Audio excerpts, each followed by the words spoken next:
Hi, welcome to Just Living Designs. In this tutorial, I'm going to show you how to carry and catch your yarn if you're working stripes with like two colors, so you don't have to cut them. I like to use this technique. I'll just carry the yarn up the inside if it's 4 rows or less for a stripe. But once I get up to 5 rows, I like to carry it up on the inside so that the yarn string that you're bringing up from the bottom is not as long. It gets catched like a float behind your work. You can do this on a flat knitting project as well. I like it the best in the round, so you don't have to cut your ends so much. So it makes for less ends to weave in. So I'm ready here because I knit 3 rounds of the new color. I'm ready to catch my yarn behind it, and that's what this video is going to show you. I am also going to say that I like to do this technique up to about 8 rows. Beyond 8 rows, I really do prefer to just cut my yarn, because if I have to catch it more than once, it gets to be kind of long. So I will only catch it once. And like I said, if it's 4 rows, I won't. So up to 8 rows, I'll catch it once. And that's how I generally knit this technique.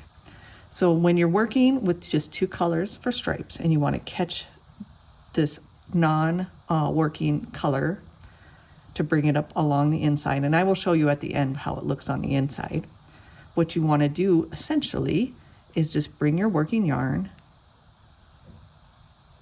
around. So I kind of came over that non-working and back.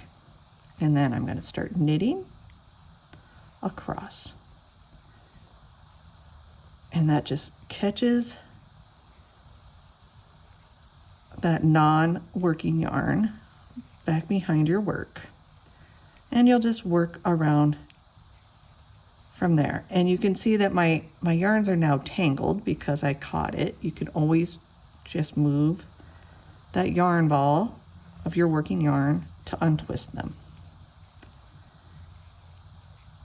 And I'm just doing 6 rows on this stripe. So I will get done with this stripe and show you how it looks. All right, so I finished the 6 rows of that stripe, and now I'm going to show you when you're going to pick up your next color. I like to move my working yarn to the right of my non-working yarn and keep the yarn behind it, behind the stripe that I just finished, so I can pick up behind and come up. And so that's what I'm going to do. And that's how you can keep, when you're working 2 color stripes, the balls attached and have less ends to weave in. I will get done with this row and show you the inside of this swatch. All right, so I turned my swatch inside out, and you can kind of see here's a carry with a catch, and here I just carried it up from below to start there.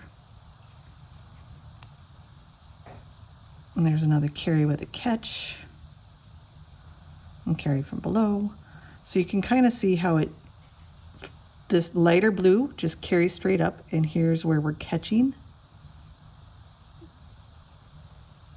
Because we caught there, and then we're up there working. And you just want to make sure that your floats aren't too tight, but not too loose, so you have a little bit of stretch lengthwise. Just like when you're doing stranded color work. It's the same type of concept. Keep your floats loose.